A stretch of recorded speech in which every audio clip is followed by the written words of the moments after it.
What? Did we just become best friends? Yeah!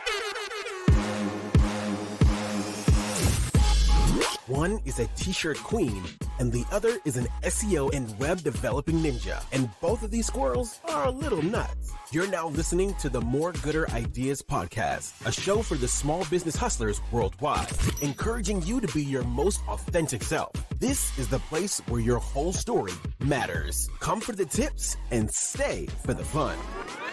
Now, your hosts, Angie Patterson and Jay Smith. Welcome. How's it going? Welcome to your own home. Thank you for hosting me in my basement. Appreciate that.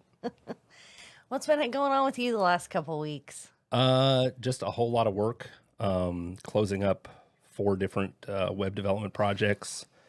I've got 2 more that I'm starting, and then I've got, 3 or 4 meetings next week. So it looks like it's going to be a busy fall-winter mix. Nice. Plus, have been visiting you at your new shows because it's the fall, whatever season. What is it called? Season? The vendor market show season? Oh, yeah, craft fairs or go. vendor markets. Okay. Yeah, I've been busy too. I'm tired. I'm already tired. Well, given today's subject, you better sack up. I'm perked up. Right, because this is all you. I'm drinking water instead of Red Bull, so That's can. very sage health. We are not a health-focused podcast, but water is better for you than energy drinks. I'm just going to say it. Allegedly. We're not medical professionals. So they say. Okay, so what we were going to talk about today is some of the takeaways from the 2, I think it's been 2 big shows you've done in the last 2 weekends. Yes. Right? So maybe to give kind of a primer for everybody, and we use this term vendor market and all this quite often, maybe explain kind of high level so everyone understands kind of a baseline of what we're talking about. A vendor event is much like a craft fair, festivals, family fun festivals, basically anywhere where businesses, organizations, community groups can set up a spot where they can sell their goods or tell people about their services, their organization. Maybe they raise money or have gift baskets. Okay. So I would say in general, it's a way to kind of get in front of your community in an event-based space. Okay, so like the street fairs, sometimes live music. Yeah. Often beer. Yes. And bourbon because of where we are. Bouncy houses. There's always someone selling honey. 100% of the time. Every single time. And I love honey. And I like tasting all their weird hot honeys and bourbon honeys and all the others. The flour-based honeys are that's a little much. Even though I know honey, that's where it comes from, but you don't have to inject it with more flowers. I'm just saying. But, okay. Definitely, I think one of the great sides of our topic we're going to talk about today is a vendor fair can be utilized not just if you're an entrepreneur or small business person. Okay. Because like I said, it's a great way if you're part of an organization to get in front of your community, meet people. I have an example of that, as a matter of fact, from last weekend. Ooh, please share it. Okay, so we're jumping right in. So there is an annual art festival, the Big 4 Bridge. Yes. I think it's called the Big 4 Arts Festival. But Bridgehaven Mental Health Services actually sponsors it and runs the front gate. Okay. So but the art festival itself is actually a big deal. Like most of the people, and there was a lot of art, but there was also a lot of craftsman stuff being sold. And most of the people we talked to were from throughout the Midwest. Cool. Susan not just local. No, not at all. Actually, most weren't. Oh. Susan bought a beautiful leather notebook from a young lady and her husband who are here from Wisconsin. Wow. And we went to it. Actually, we've been to it 2 years in a row because I do some work with Bridgehaven. So I know Janet, the director there, very well. And it's grown. And this last weekend was beautiful weather. Because there's people with the springy yard art. I love springy yard art. Yeah, it's like industrial metal that's been burned, welded together, and it looks like frogs and butterflies and stuff. Ooh. There's live music. It was kind of that folksy. I mentioned to Susan after about 10 minutes, like I feel like I'm in a Civil War movie because it was kind of kind of the slower Mumford and Son type action where it's, the like you're going to spot the love of your life and like or just get shot in the neck and left for dead on the mountain, like most of those by movies. your brother. Horribly depressing movies. Anywho, what you said was exactly right, though, because Bridgehaven, it's not like everywhere you go in this thing, Bridgehaven is in your face, or, you've got, sponsor us and come to this event and all that. They are literally there to run the front gate, take $5 donations, and that's it. And then I believe they also help clean up, and they basically they're the sponsor of the event. But that's a great example of what you're talking about. Yeah, it's not necessarily, maybe you're listening to this podcast like our number one fan, Cassidy, and, you're not. Wait, I'm going to just back up here. Now that we have established who Cassidy is and how important she was to last week's episode, until she starts paying us sponsorship, we're not mentioning her again. You owe us $5 for every time we say your name. You got your 2 minutes. Right? But yeah, maybe you have an organization you're passionate about that you volunteer with. Maybe you have a side hustle, if you will, or, there's a lot of different ways that you can use a vendor event, not just like me, who I have a product-based business. I'm trying to sell my products and, get in front of more customers. I have also noticed a few vendors who are selling food. That are homegrown, not just restaurants, but Cakes by Maddie. I've seen her at many of these events, and she makes macaron cookies. The one I was at last weekend in the town it's in, there's a restaurant that's getting ready to close up shop there, unfortunately. They were selling egg rolls and cookies because that's what they had left in their inventory after closing the restaurant down. Interesting. Is it a hybrid? Is that a fusion restaurant? Both were egg roll. Both of them were fabulous. Egg roll cookies. That's an interesting idea. That's an interesting fusion. I'd eat that. Are you watching this, Bay's Bakery? That was for you. Cookie egg rolls. Remember us? They're not watching. They're too busy. They're actually running businesses. Not farting around in their basement playing radio DJ. But I did try to look at it because of the episodes we did the last couple of weeks. I did try to look at it through a lens of not just a small business owner, but how other people listening could utilize vendor events to help whatever their goal is. And then obviously I'm relying on you to be the shopping point of view. Man on the street. Yes. You didn't have a notepad out when you came to my booth, so I was a little disappointed. In the vault. Yeah. I also kicked you out when you came in. So. No shit. Well, that's going to speak exactly to one of my points. Not like that. But go ahead. So what do you got? So the first event I did 2 weekends ago was would you call it like a thrift market, vintage market? It was the Fleur de Flis.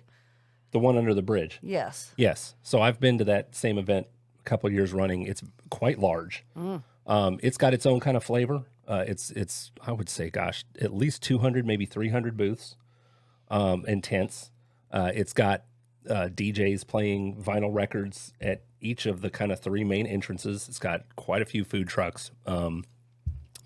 And it was very well attended. Yes. That was a pretty cool event, and you get to see a lot of different stuff. I met some artists, a lot of people selling essentially, like pawn shop or vintage kind of antique shoppy type booths. And then there were not quite as many, but some that had newer, like you, that sell new clothes.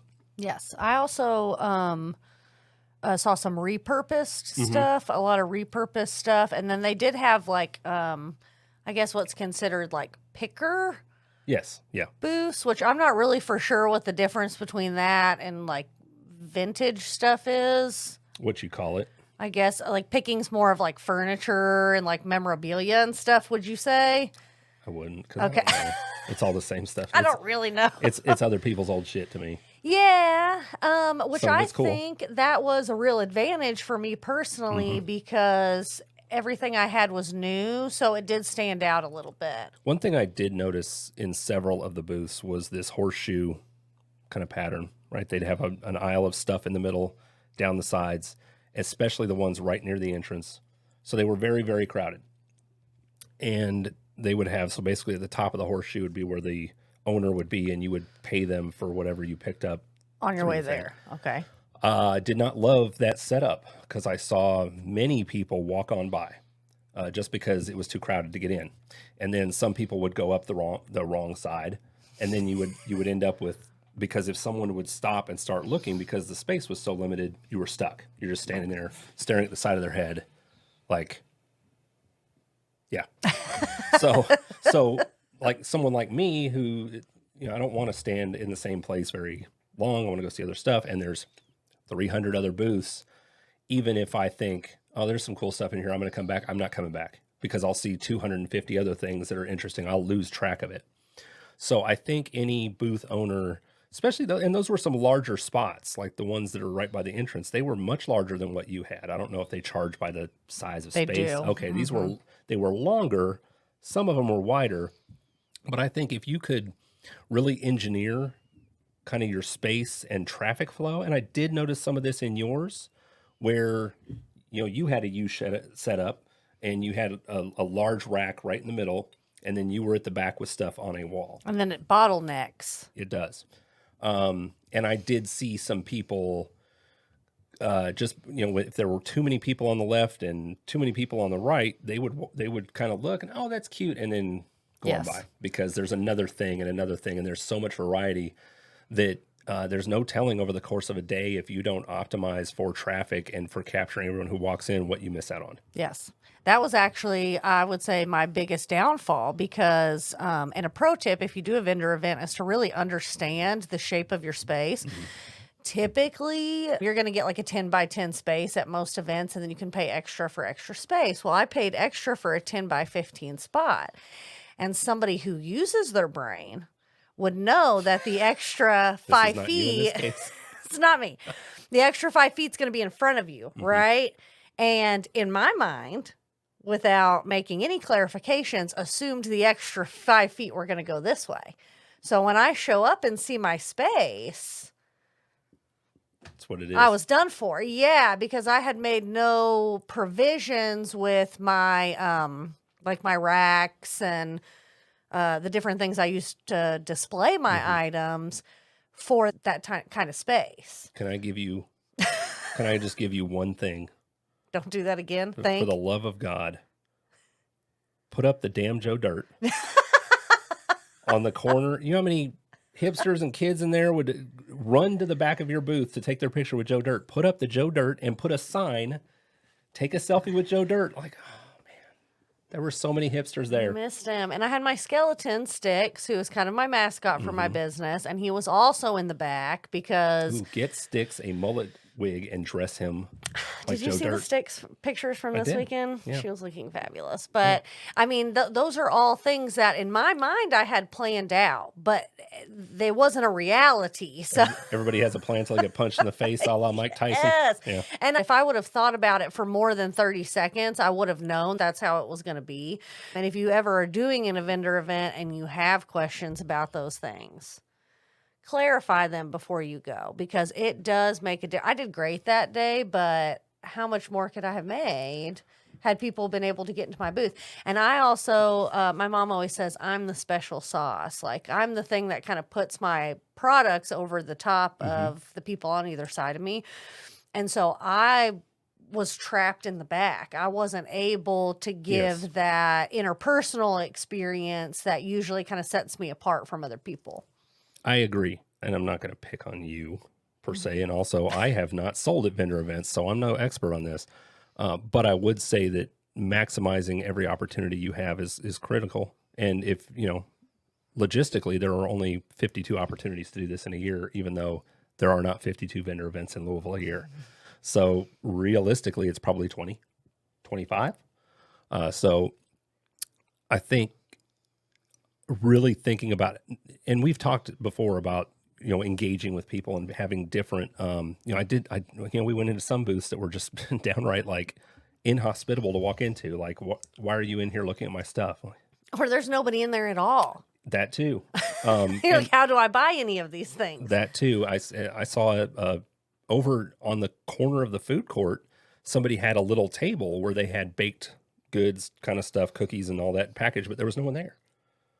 I get it. Like, you have to go to the bathroom, you got to go get something to drink and all that, but bring someone with you. Like, how many sales are you going to miss, especially when people are tired of standing in line at food trucks? They have nowhere to sit. I would have set up another table where people can sit if they buy my stuff. Yeah. Like, because those tables were, you couldn't sit down. Yeah. Because it was so full. Okay. So I think we've beat that to death. Yeah. You definitely have to find the ways to maximize your sales. And part of that is also knowing your audience. I would say my most used phrase on the podcast so far has been find a balance. You do want to have an idea of what your audience is going to be like. For example, at the Florida Flea, there's going to be a lot of what we call hipsters. There's also going to be people who maybe are from not in the city that are coming in for this event because they want to shop. There's going to be the other vendors that are there. They're coming, like you said, all over the country, all over the region. Yes. Yeah. So this last weekend, I did a family fun festival in a very small town. How'd you do? I did great. That's I did awesome. fabulous for completely different reasons than why I did great at the Florida Flea. Let's unpack that a little bit. But I made the same products. I had the exact same things that I took to Florida Flea that I took to this fall festival. Okay. Part of the reason is at the Simpsonville Fall Festival, which is the one I did last weekend, there are much less booths. If there was 50 booths there, I would have been surprised. So the options make it less confusing for a customer. I would say it was probably way less crowded too, though. Yeah. Oh, yeah. I mean, there wasn't thousands and thousands of people going in there for sure. But you know, the old saying, like, a confused shopper doesn't buy. Right. There wasn't 200 booths for them to try and decide, is this where I want to spend my money? Should I wait? Maybe I'll see something else. Brings up another good point, and we've talked about this before. And really why it was magnetized the way you ran your booth. And no one's coming back. Like, people would pick up a mug, pick up a t-shirt. They'd think, oh, this is interesting and all that. The booth owners who engaged with them right away made sales. I watched it. I watched it at the Big Four Arts Festival too. And I engaged with several artists and just asked them, like, how'd you make this? Like, there was this guy from Africa who made single piece statues out of one piece of stone, but he used different polishing and etching types, and it was all handmade. Gorgeous artwork. Like, wow. Amazing. But had I wanted to spend that kind of money on a piece of art, I definitely would have bought, because he was, as soon as I came over and started admiring it, he was showing me the pictures of the tools he used. He had the whole story on the wall. It was the perfect setup. Brilliant. Love that guy. And then I saw other booths where it's just like, there's our shit. Like, you want it? Like, man, like you're spending your entire day out here. I know you have, and that's what I think, why I think it's possible, because I've seen these same vendors at these same events. I can almost the same booth in the same place. I think they're like legacy. And I think they have a certain expectation of, this is what I'm going to make at this event. This is what I'm going to make at this event. And this is okay. And this is okay. It's like, man, but if you could capture 10% more, 25% more, what could you do? What could you do with that extra capacity? You could get better stuff, or get more stuff, or speed up your processes with better machinery, or hire help. Or you could just stay home if you don't feel like selling anything. I mean, Sure. not to be sassy, but It gives you options. if you want to have a business, a product-based business, and a lot of the service-based businesses too, if you want to have a business and you want to make money, you have to sell that product or that service. And, you know, you may not be a social butterfly that likes to talk to everybody, but if you can't get up and sell what you're selling, go home or get a, what we like to call a real job. Damn, at More Gooder Ideas. Jeez, brutal truth from Angie. It is, because it almost makes me mad, because I'm out there working. So I take it so personally. Of like, You're screwing the rest of us up. I'm out here busting my buns because I want it. So it's like, when I see people who appear that they want I could have it, had that 5 feet that you're wasting. yeah. Right. Maybe they wouldn't charge me so much. You know, maybe the shoppers would come here more often, especially the ones that happen regularly. Like, I do have regular customers from these events now. And not to toot my own horn, but some of them come to the event to see me. So I'm like, I wish the rest of you all would step it up so more people would come out here. I don't care if they buy anything from you, but anyways, I mean, you don't have to be the most charming, best looking, charismatic, but if you can even say hello, you're going to be a little bit ahead of the game in a vendor event. Yeah, I did notice one thing, and of course, again, I'm not about to start telling Fleur de Flea or anybody how to do their stuff. But there were some just overall engineering things that I saw about the entire event as a whole, like the food trucks. They were all on the very end. And that's probably by design for some reason. But then because the seating area is so small, most people would get their food, which is some sort of handheld pile of greasy stuff from a food truck. And then they would have to walk halfway to the middle and then out to the seating that goes out, by the boat docks. Yeah. And I'm like, why not put the food trucks right here? And they're centrally located in the middle of everything, because I think a lot of the booths, especially ones right next to the food truck, they really got short shrifted because people were like, oh, we'll come back to that. But they were getting food and then they were walking halfway through the show. Yeah. And then you sit down and eat. You forget everything you saw there. It's like, well, are we going this way? Are we going that way? Do we go this way? It's getting hot. I'm getting tired. Or people are like waiting in line in front of their booth. Yes, there were food lines where people were, and that blocks up traffic I think the person who's parked right next to food trucks, that's a tough place. Unless you're also food or beer. Yeah. And there was one or two beer booths. So I think one of them was right next to the food trucks. And then right next to that was somebody where it started, kind of a vintagey thing. Yeah.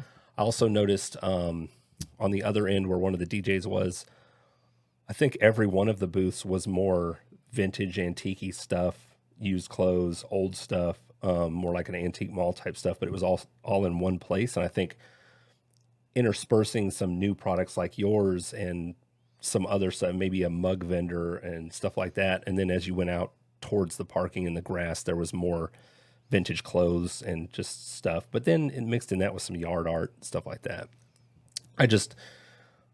I don't know what kind of intentionality or planning goes into that, and I'm sure there's probably very good reasons, and I'm sure somebody will let me know why those food. And it could be a power situation, like the power generation could be there from the city, and you don't have a choice. Yeah, fair enough. But I think that's worth thinking about. You brought up a really good point, Jay, which is as a vendor, you really have to vet your events and look at, are they strong organizational wise? Are they jurying the vendors? So are there going to be 30 other people out of 50 that are selling the same thing that you're selling?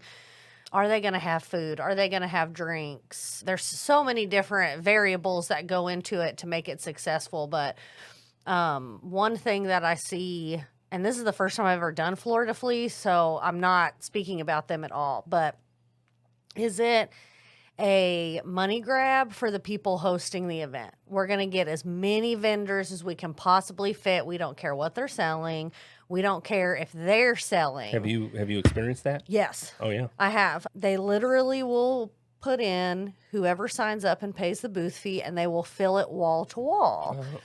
They put no thought into how well the vendors are going to do. Depending on your product, you can have a lot of the same things and they're all going to be completely different, like t-shirts or clothing just in general. I have noticed that when we'll go to an event and I'm like, man, there's a lot of beeswax candles here or a lot of honey. Tumblers. Yeah. And yeah, that's right. Usually I'm cool if I see one or two, but if I see 5 or 6, and everybody's selling the same thing, it's like this isn't a worthwhile event to come to. I want to see different stuff. And it doesn't matter how great of a salesperson you are, how awesome your product You're a commodity is. Now. You're in an oversaturated market. Mm-hmm. I would say social media really is the best way to do that, to make sure that the people hosting that event really care about you making money, because they're going to make money no matter what. You're paying for your booth. So it's not a percentage?